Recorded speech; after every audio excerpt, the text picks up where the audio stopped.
Chapter 8. By Our Love. The sun touched the treetops on the slope of the hill, and they looked a bluish silver, catching the color of the sky. Dagny stood at the door of the cabin with the first sun rays on her forehead, and miles of forest spread under her feet. The leaves went down from silver to green to the smoky blue of the shadows on the road below. The light trickled down through the branches and shot upward in sudden spurts when it hit a clump of ferns that became a fountain of green rays. It gave her pleasure to watch the motion of the light over a stillness where nothing else could move. She had marked the date, as she did each morning, on the sheet of paper she had tacked to the wall of her room. The progression of the dates on that paper was the only movement in the stillness of her days, like the record kept by a prisoner on a desert island. This morning's date was May 28th. She had intended the dates to lead to a purpose, but she could not say whether she had reached it or not. She had come here with 3 assignments given as orders to herself: rest, learn to live without the railroad, get the pain out of the way. Get it out of the way were the words she used. She felt as if she were tied to some wounded stranger who could be stricken at any moment by an attack that would drown her in his screams. She felt no pity for the stranger, only a contemptuous impatience. She had to fight him and destroy him. Then her way would be clear to decide what she wished to do. But the stranger was not easy to fight. The assignment to rest had been easier. She found that she liked the solitude. She awakened in the morning with a feeling of confident benevolence, the sense that she could venture forth and be willing to deal with whatever she found.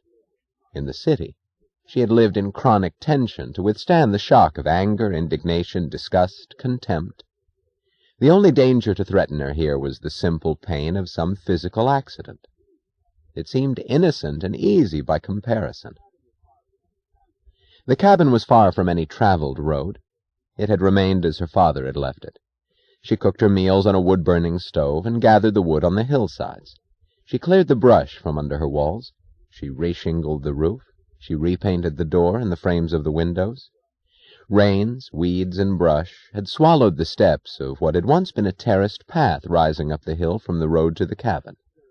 She rebuilt it, clearing the terraces, relaying the stones, bracing the banks of soft earth with walls of boulders.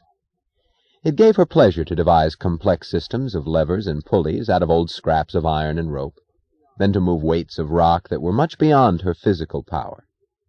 She planted a few seeds of nasturtiums and morning glories, to see one spreading slowly over the ground, and the other climbing up the tree trunks, to see them grow, to see progression and movement. The work gave her the calm needed. She had not noticed how she began it or why. She had started without conscious intention, but she saw it growing under her hands, pulling her forward, giving her a healing sense of peace. Then she understood that what she needed was the motion to a purpose, no matter how small or in what form, the sense of an activity going step by step to some chosen end across a span of time. The work of cooking a meal was like a closed circle, completed and gone, leading nowhere. But the work of building a path was a living sum, so that no day was left to die behind her, but each day contained all those that preceded it. Each day acquired its immortality on every succeeding tomorrow.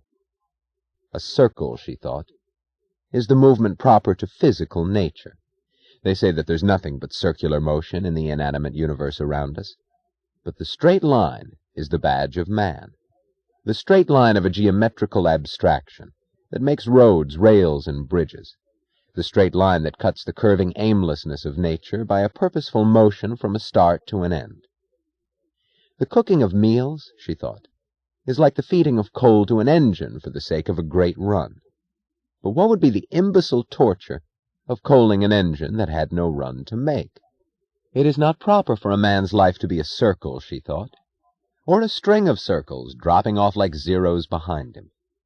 Man's life must be a straight line of motion from goal to farther goal, each leading to the next, and to a single growing sum, like a journey down the track of a railroad from station to station to— Oh, stop it. Stop it, she told herself in quiet severity, when the scream of the wounded stranger was choked off. Don't think of that. Don't look too far. You like building this path, build it. Don't look beyond the foot of the hill. She had driven a few times to the store in Woodstock, 20 miles away, to buy supplies and food. Woodstock was a small huddle of dying structures, built generations ago for some reason, and hope long